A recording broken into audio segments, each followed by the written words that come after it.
সেই রুদ্রাক্ষই সবথেকে ভালো রুদ্রাক্ষ। এর ধারগুলো বেশ স্পষ্ট থাকে এবং গায়ের কাঁটা কাঁটা দাগগুলি বাইরে বাইরে বেরিয়ে থাকে। যে রুদ্রাক্ষ জলে ডুবে যায়, দুটো তামার টুকরোর মধ্যে রাখলে ঘুরতে থাকে, তেমন ছিদ্রযুক্ত নয়, উজ্জ্বল ও জ্যোতি ভারী হয়, এমন রুদ্রাক্ষ সবচেয়ে ভালো।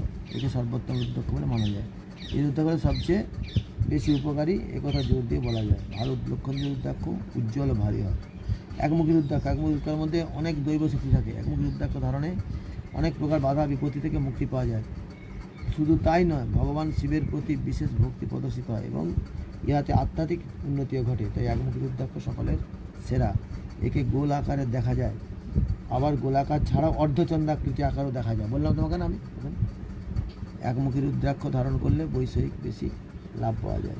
দ্বিমুখী রুদ্রাক্ষ তো কমুখী ওটা আজ পড়েছু, সাতমুখী। দাঁড়া দেখি সাতমুখীটা বলতে আর দেরি করবো কেন, তোরটাই বলে যাবে। সাতমুখী রুদ্রাক্ষ সাক্ষাৎ কামরূপ, ইহা রোগ নিবারক ও শক্তিশালী সমৃদ্ধিশালী। এই রুদ্রাক্ষ মণিবন্ধনে ধারণ করলে সুফল পাওয়া যায়।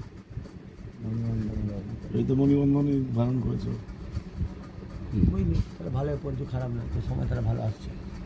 তুই ভালো লোকের সঙ্গে আমার কাটা রুদ্রাক্ষ